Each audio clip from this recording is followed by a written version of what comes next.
All right, welcome to chapter 22. Today we're going to talk about a condition that is unlike anything we've talked about throughout this semester so far, and that's going to be chronic fatigue syndrome or CFS.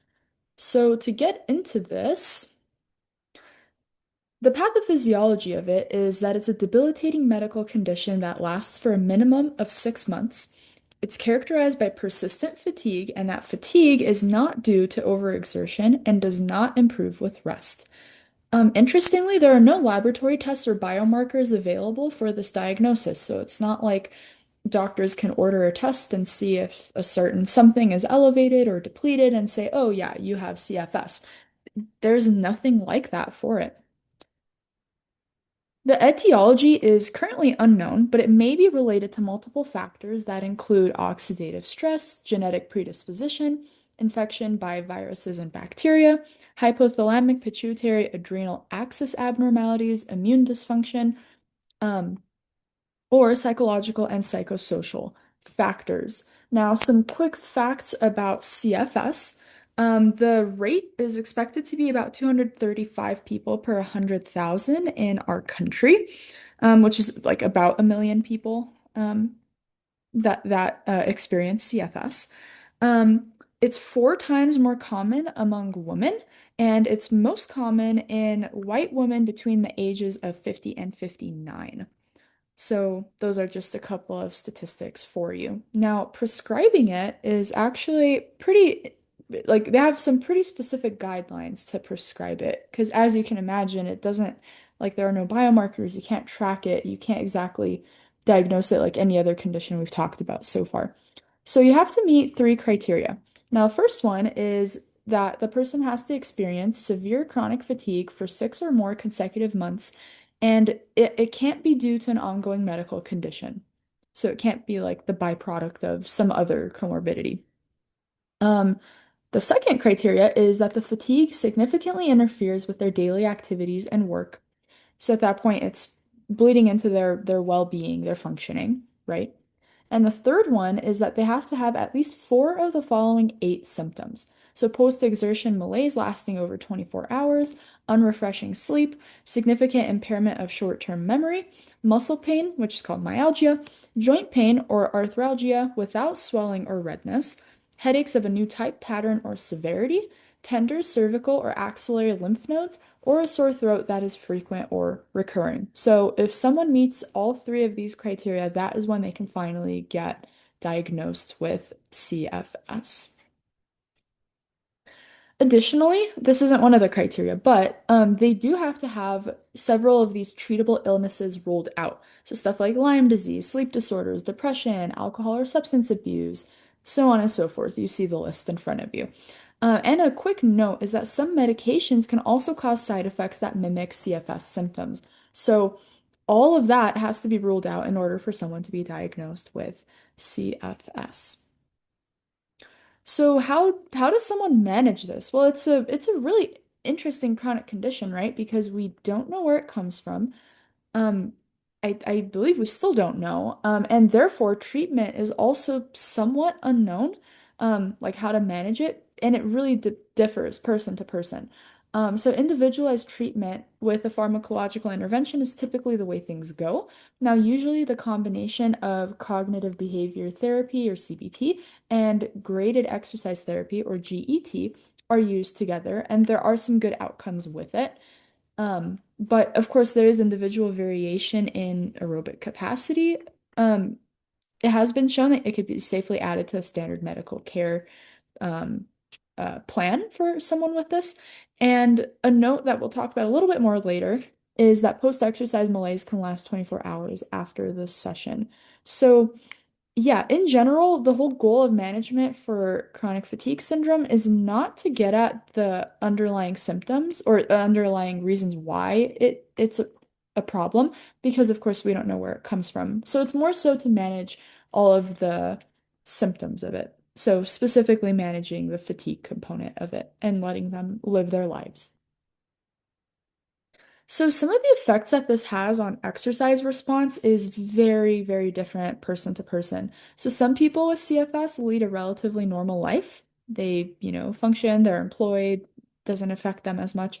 Some people are bedridden and are unable to care for themselves. So you can imagine that's going to have a really different effect on their exercise capacity and overall tolerance.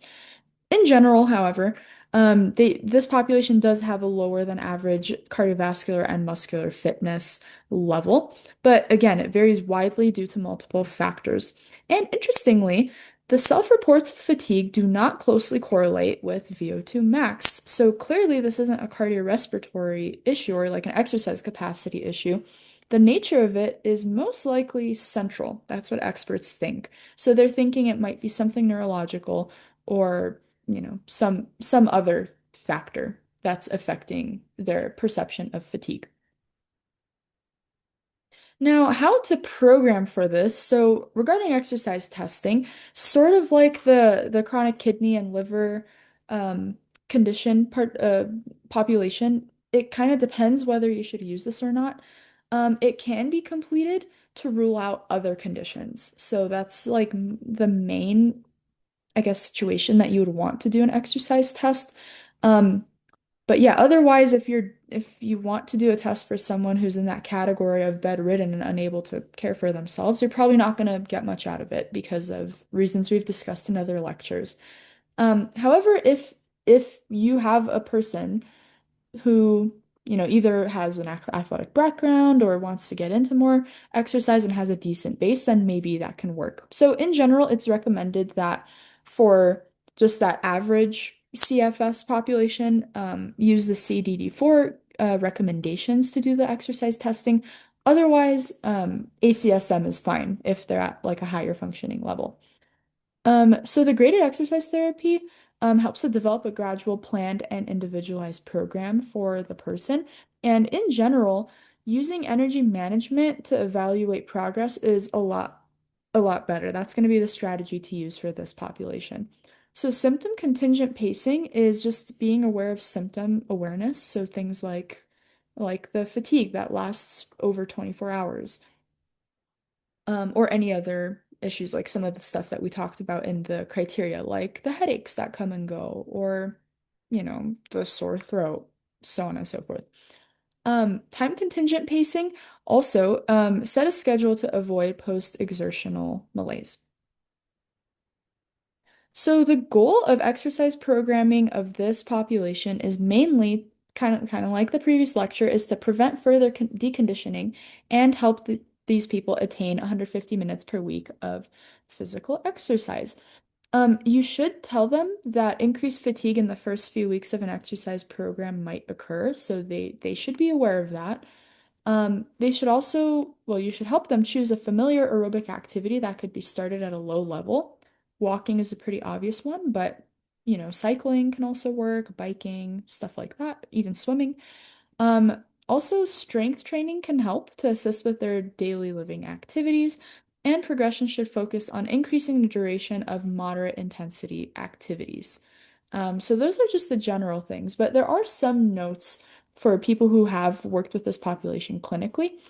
Sometimes this population has the tendency to quote unquote overexert themselves in a given day. And then they just feel a lot like heightened fatigue for a long time after, and that in turn causes them to drop out of the program and not come. So it's actually recommended that if you are working with this population, you always err on the side of uh, doing too little instead of doing too much, because you'd much rather have them, do a workout, maybe not do as much as you thought they could do, but they come back the next day to continue, whereas they do a lot more in one session. Maybe they push themselves because they're feeling good that day. And then for the next few days, they're, not in a good condition at all and they never come back. So that would be the main recommendation here. Also, a note here is that unfortunately, even with all these different strategies to try and, alleviate the symptoms of chronic fatigue syndrome, um, most people do not ever recover from it. So it's definitely an interesting condition and something that hopefully we will find out more about as time goes on. But yeah, hopefully this was helpful. And I will see you guys next week for the next set of videos.